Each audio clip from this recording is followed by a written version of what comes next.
The story has existed in a variety of forms for a couple hundred years. Here in the States, its most common name would be Chicken Little.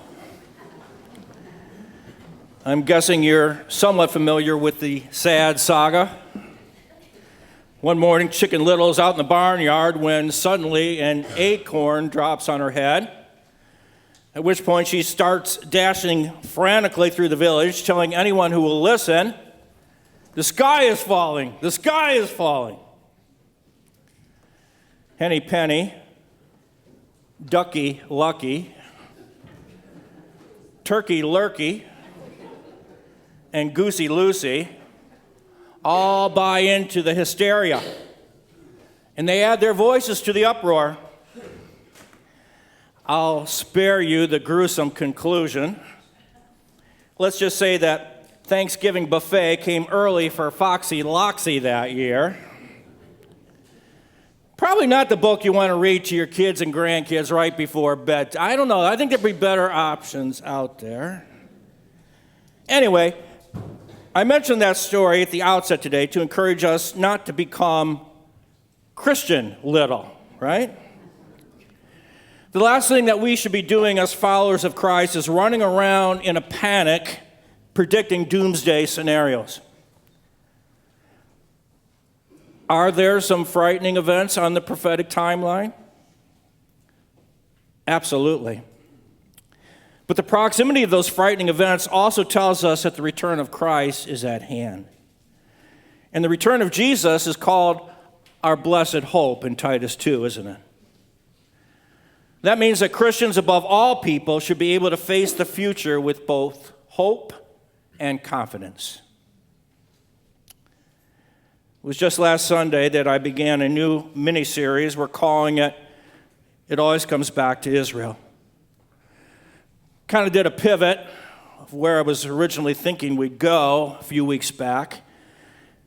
And we're taking some time to address current events from a biblical perspective. Why this series? Why now? Well, a recent Lifeway research study revealed that almost 7 in 10 U.S. Protestant pastors, 69% of Protestant pastors here in the States, believe there's a growing sense of fear within their congregations about the future of the nation and our world. Additionally, same survey, more than 3 in 5, 63% say their churches have a similar increasing dread specifically about the future of Christianity in the U.S. and around the world. I'm guessing very few of us would dispute those numbers. People are on edge. We can sense that. In some cases, people are terrified over recent events. And so I believe it's important for us to be exploring the Scriptures. We need to dig deep into the Word so that we can be as prepared as possible for what is potentially coming, but also for the assurance and encouragement that the Word of God offers us.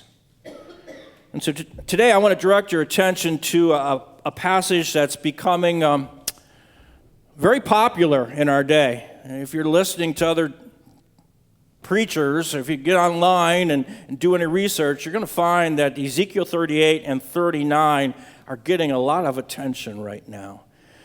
If you haven't already done so, take your Bibles, grab your Bibles, and let's go that direction. Ezekiel 38 and 39.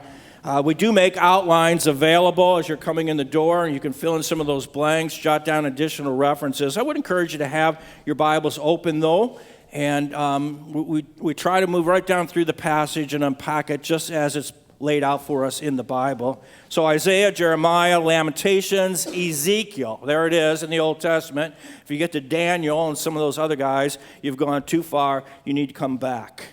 Let me just give you a little bit of backdrop here. The last 13 chapters of Ezekiel are prophetic in nature. And those 13 chapters can be divided into 3 sections. Chapters 36 and 37, we touched on last week, specifically chapter 36. It speaks of Israel being regathered from the nations and becoming officially recognized as a nation, and we know that occurred back in 1948. And that's where we concluded our time last Sunday. And then if you skip ahead, the last few chapters in Ezekiel, chapters 40 through 48, speak of a millennial kingdom, the millennial kingdom, where Jesus shall rule and reign from the New Jerusalem after his return. But squeezed in between those two sections are Ezekiel 38 and 39. It's a section that describes a fascinating battle with some seemingly familiar participants, and that's where we'll camp out today. More so in 38 than 39. I just couldn't get to all of the information, but I'll get through as much as I can for you this morning. Let me begin by saying this. In full disclosure, the passage we're studying today, like many sections of Bible prophecy, is open to a variety of interpretations. I don't think that's a big surprise to you. Some would say that this battle that we're going to study today, some believe this battle described here is non-literal. In other words, they would say it's a figurative event. It doesn't really have or won't have any kind of historical reality. Still others are in the camp of saying that this battle has already occurred. It happened during the Old Testament era. Some will point to Esther chapter 9 and believe it's talking about the battle that's described there. For me personally, I believe that what's described here is still in our future. And although I'm not dogmatic about its timing, for reasons I believe will become clear as we move through our study today, it does appear to me, I can't see it any other way. It seems to me that all the pieces are on the chessboard, and they're just waiting to be moved into the proper positions. So that's a little bit of a backdrop. In case you weren't here last week, let me do a bit of review. I mentioned last week that Hamas, this terrorist group that's getting so much attention right now, is really an acronym. Hamas itself, the word, translates from Arabic to Islamic Resistance Movement. Now, some in our media, you may have noticed this, refuse to use the word terrorists. But we're going to go there, because that's exactly who they are. Hamas is an openly bigoted, anti-Semitic organization responsible for launching a reprehensible attack against Israel back on October 7th. You say, Gary, it seems a little bit harsh. Well, again, their own covenant, right? Their own covenant that was adopted back in 1988 says this in its opening paragraph: Israel will exist and will continue to exist until Islam will obliterate it, just as it has obliterated others before it. Mahmoud al-Zahar, co-founder of Hamas, member of the Hamas leadership in the Gaza Strip, made this statement. He said, "We do not and will not recognize a state called Israel. This land is the property of all Muslims in all parts of the world. Let Israel die." Al-Zahar also made it clear that Israel is only their first target. He's gone on record saying this: "The entire planet will be under our law. There will be no more Jews or Christian traitors. The entire 510 million square kilometers of planet Earth will come under a system where there's no injustice, no oppression, no Zionism, and no treacherous Christianity." So with that as just kind of a backdrop and review of where we've been, we're going to move into this passage, Ezekiel 38, and I tried to decipher what would be the best way to handle it. I'm coming up with this approach. Don't know if it's best, but we're going to answer what I believe are the key questions that are being portrayed here in this section. The key questions, the first one would be this: who? Who are the identification of the players that are going to be involved in this battle? You have the text open? We'll dive in at verse 1. Ezekiel says, "The word of the Lord came to me, Son of man." That would be a title for Ezekiel. You're probably familiar with it for Jesus, but it was also used of others, and specifically Ezekiel was called or referred to as the Son of Man. "The word of the Lord came to me, Son of man, set your face against Gog, the land of Magog, the chief prince of Meshech and Tubal. Prophesy against him and say, this is what the sovereign Lord says: I am against you, O Gog, chief prince of Meshech and Tubal." See that word Gog? It appears only here and in Revelation chapter 20, verse 8. It's not an actual name, but more than likely a title, like Azar or Pharaoh. And so we're not awaiting the rise of a specific person whose first or last name is Gog so much as a prince who will arise in the land of Magog. So now you're wondering, well, where in the world is the land of Magog, right? Well, it would be real easy for me to get deep into the weeds today, and I'm trying to avoid that if at all possible. So I'll do so by saying this. There's widespread agreement among leading Bible scholars that Magog refers to Russia. And there's a number of different reasons for that. Again, you can get down into the breakdown of the name, the etymology. You can trace the people who landed in that section of the country. Let me give you one of the primary indicators. It appears twice in this text. You see it there in verse 6. You see it again in verse 15. We're told that this nation will be drawn from the far north. If you were to take a globe and put your finger on the country of Israel and then go directly north, you'll only end up in one place: Russia. There's nothing more north than that. Now, when it comes to Meshech and Tubal, there's more debate, but the consensus is that these ancient locations are in present-day Turkey. And then we're given some other names, aren't we? Persia, Cush, and Put in verse 5, as well as Gomer and all his hordes and Beth Togarmah in verse 6. Persia is the no-brainer here, because until March 21st, 1935, Persia was the official name of the country we now call Iran. It was called Iran until 1979, when the name changed again because of the Islamic Revolution in that country, and now it's the Islamic Republic of Iran. So Persia would be equivalent to what we know today as Iran.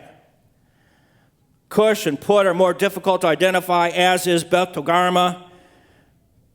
But we should also take note of the final phrase in verse 6 that states, the many nations with you. That seems to indicate that the list here is not exhaustive. The prophet is primarily naming the main players, but there will be other nations that will join this alliance to invade Israel. Now, here's why prophecy buffs sat up and took notice. Here's why this text is getting so much attention right now, especially since October 7th. Two of the main players here, Magog, we think in terms of Russia, and Persia, think in terms of Iran. Those two nations have never had a military alliance in the last 2,500 years. Now they do. It began several years ago when Russia helped Iran build its nuclear facility. According to the Mossad, which is the Israeli intelligence agency, there are around 1,000 Russian nuclear scientists living and working in Iran right now. Not only that, but Iran has been delivering weapons to Russia for use in their war with Ukraine. Here's a quote from the Atlantic magazine. It's about a year old, but I think it's still fitting. It says, "Today the gloves are finally off. For lack of other options, Russia is opening to Iran, is preparing to establish a new alliance of pariah states with the Islamic Republic. And they're doing so to the detriment of Jerusalem.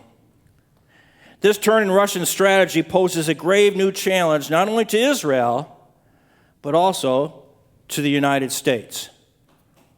And you look at that, think, well, that was written a year ago, and it's almost like they lifted it right out of Ezekiel 38, right? Which was written 2,600 years ago. It's pretty remarkable, and that's why people are noticing. People are paying attention. And then there's this. Hamas, this terrorist group I mentioned at the outset today, is armed and funded by Iran.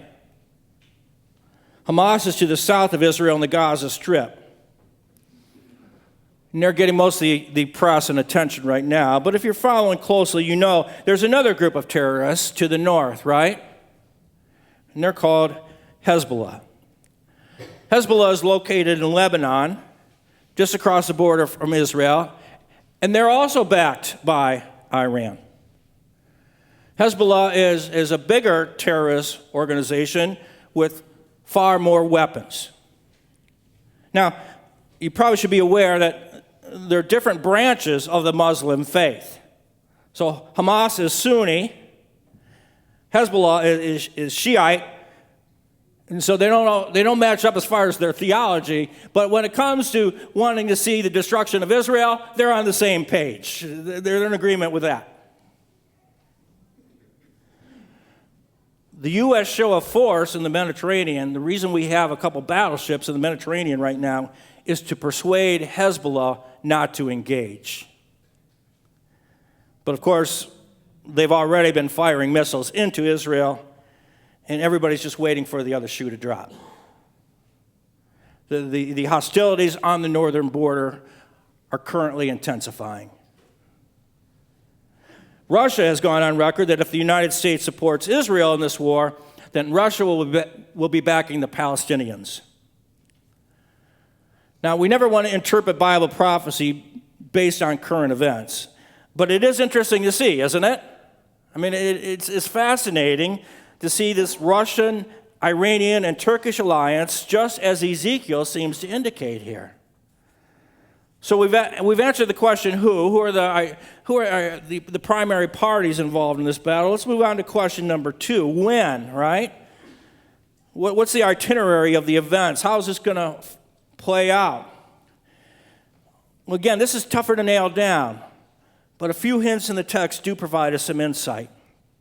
We'll pick it up at verse 7, where we're told, "Get ready, be prepared, you and all the hordes gathered about you, and take command of them. After many days you will be called to arms. In future years you will invade." He's talking to Gog and Magog here, right? "In future years you will invade a land that is recovered from war, whose people were gathered from many nations to the mountains of Israel." That's where we were last week, Ezekiel 36. "Which had long been desolate. They have been brought out from the nations, and now all of them live in safety. You and all your troops and the many nations with you will go up, advancing like a storm. You will be like a cloud covering the land." Go ahead and underline a couple of expressions there. You see it in verse 8, after many days, and in future years, right? If you drop down, I didn't read it, but verse 16 talks about in the days to come. There are some scholars who point to that particular phrase, "in days to come." They say it's a common prophetic description that's used when addressing the consummation of God's prophetic plan. And they would suggest that it's used that way in Isaiah 2:2 and Daniel 10:14. You can look those up later. So we got this picture that this would occur many days after Ezekiel's time in future years, but there's another time indicator in the passage.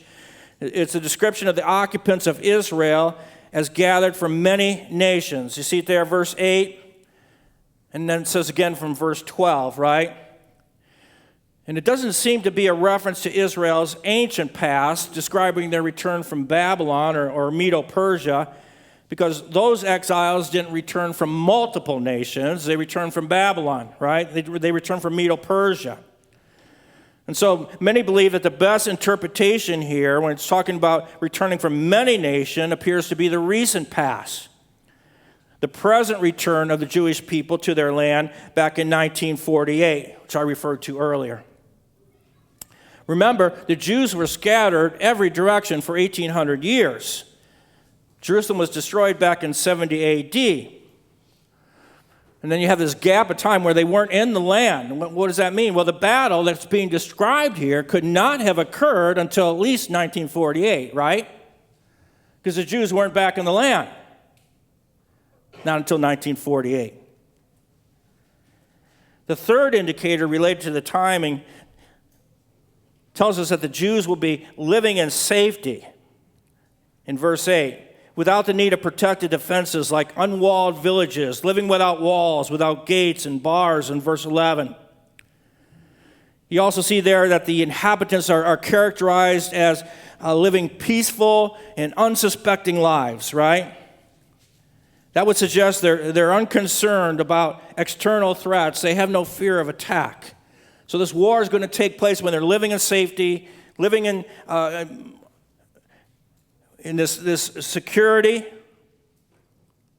And so that becomes a little tougher, doesn't it? How do we explain that? Well, it could refer to a false sense of security.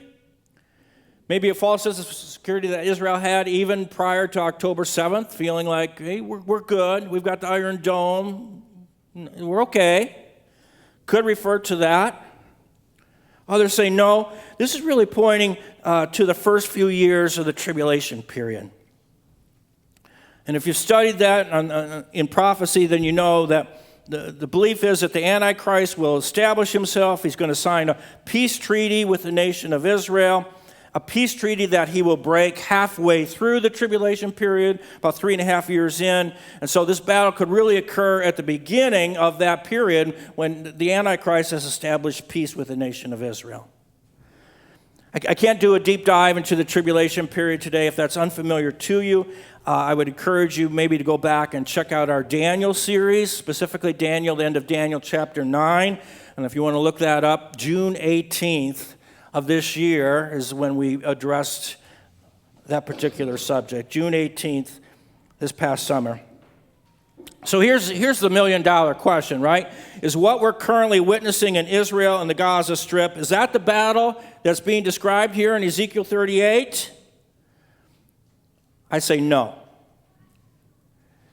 And the reason is, in our text, you see actual nations of the world coming up against Israel.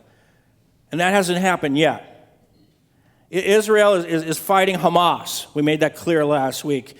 Israel is attacking this terrorist group. And they're not formally engaged in a war with any nations. And yet, at the same time, it isn't hard to envision how Iran, Russia, and even the United States could easily be drawn into this conflict, right? So what we're currently witnessing in the Mideast could be leading up to, at some point, Ezekiel 38 and 39. In other words, this has the potential of becoming that, right? But we're not there yet.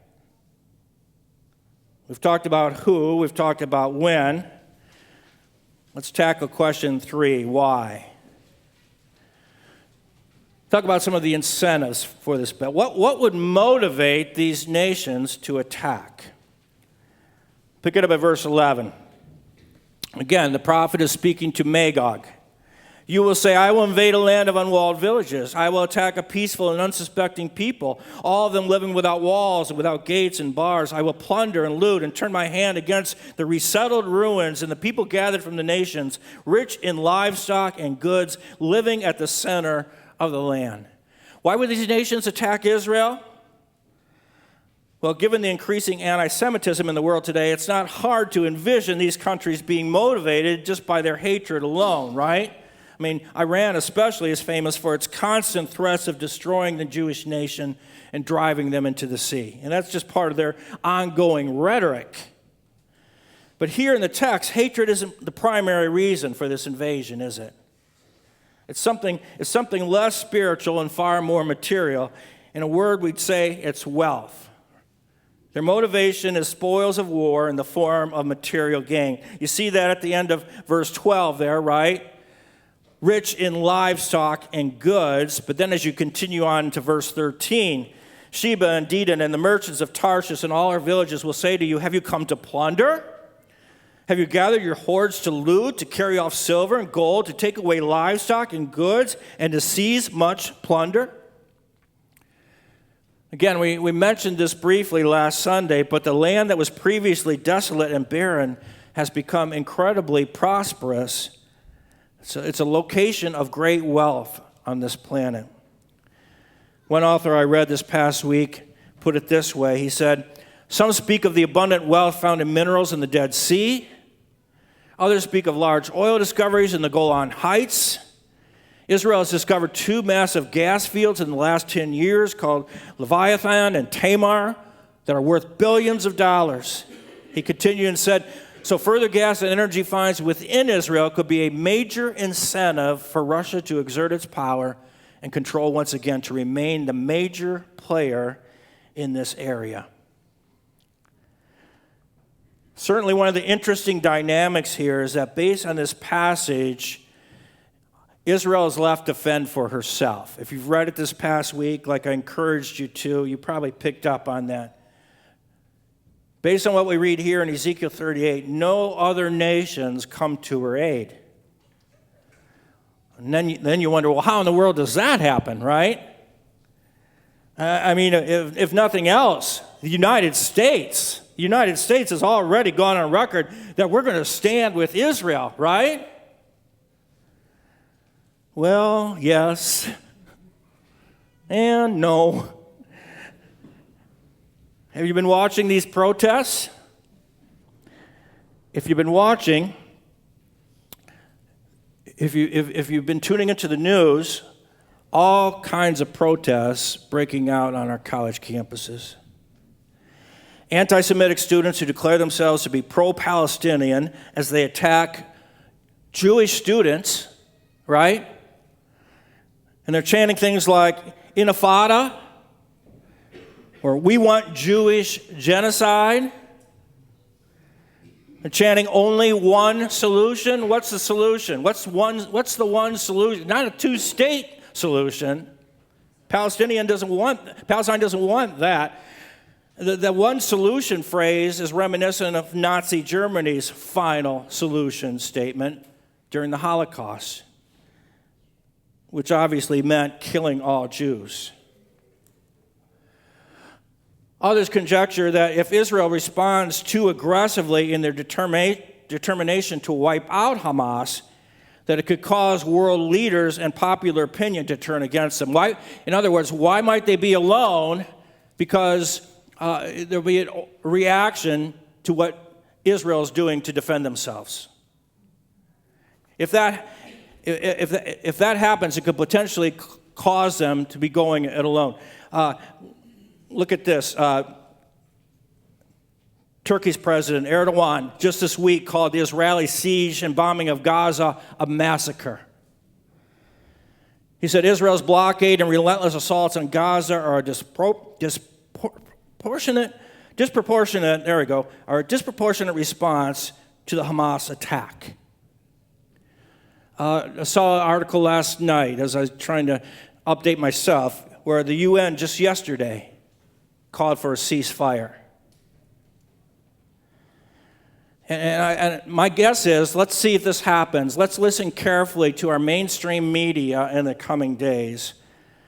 I think within a short time frame here, they're going to be guilty of this same kind of rhetoric.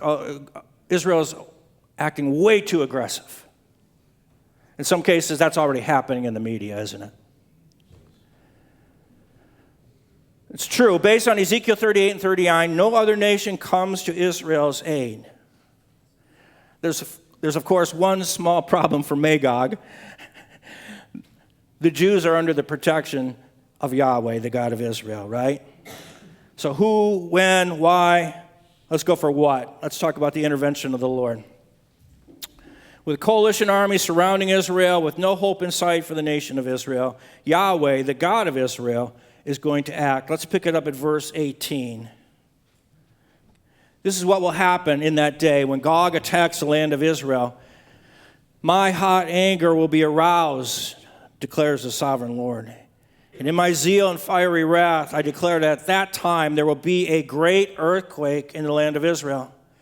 The fish of the sea, the birds of the air, the beasts of the field, every creature that moves along the ground, and all the people on the face of the earth will tremble at my presence.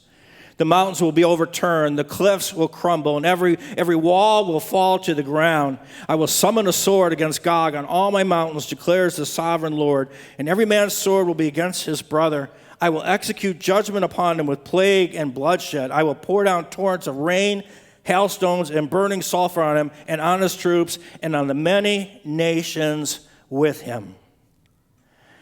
I'm sure you can see it there. Ezekiel describes in vivid detail this divine intervention by which the invading Magog army will be defeated. And if you look at some of the specifics there, an earthquake doesn't normally occur right at the very point when an army is about to attack, right?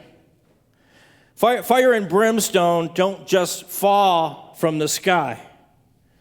Hail big enough to kill a man doesn't just rain down at such a strategic time at this. No. You say, what are you getting at, Gary? These things are not a coincidence. They occur because the sovereign God has decreed them to occur. And the result of this supernatural destruction will be so amazing that people will be left with no other explanation other than this is the God of Israel. The God of Israel has done this. In fact, you look at verse 23, that's exactly the conclusion that the Lord wants them to take. He says, and so I will show my greatness and my holiness, and I will make myself known in the sight of many nations, and then they will know that I am the Lord. If you get a chance to go through these chapters later today or maybe sometime this coming week, I'd encourage you to go through Ezekiel 38 and 39 and circle the number of times that Ezekiel uses this phrase, the sovereign Lord. In my 1984 New International Version, I counted up 15. See if I missed any. Check me up on that, will you? 15 times in a matter of 2 chapters, the prophet repeats the sovereign Lord. The sovereign Lord says, the sovereign Lord did. That is one of the overriding themes of this entire book of Ezekiel. And the most significant factor about this battle is God's role in it. As much as this coalition of nations against Israel is pursuing its own agenda, Ezekiel reveals that God is controlling the situation. God is behind every detail in order to accomplish his purposes. Look at it. How did the text begin? Go back with me to the beginning of the passage. Verse 4.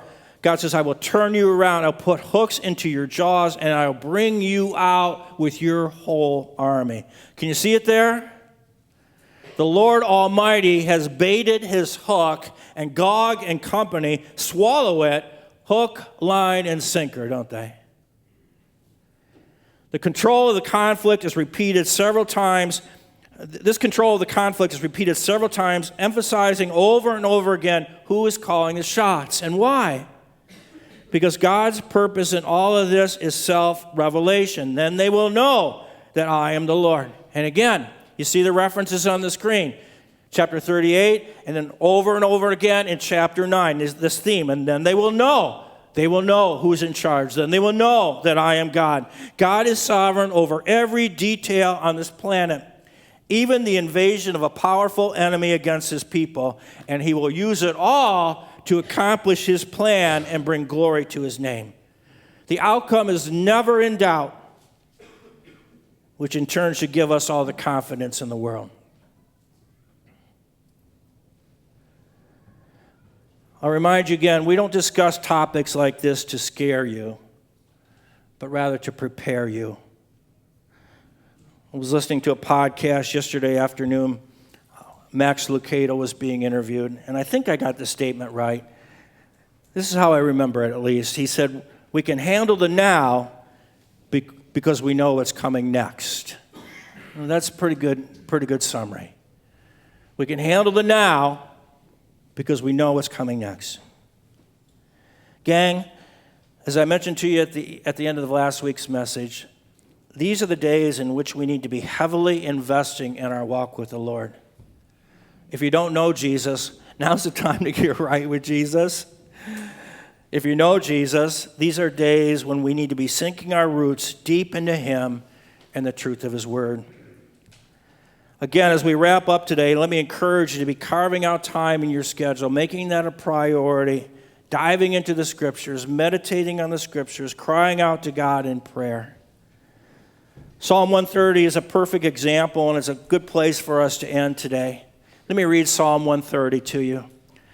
Out of the depths I cry to you, Lord. Lord, hear my voice. Let your ears be attentive to my cry for mercy. If you, Lord, kept a record of my sins, Lord, who could stand?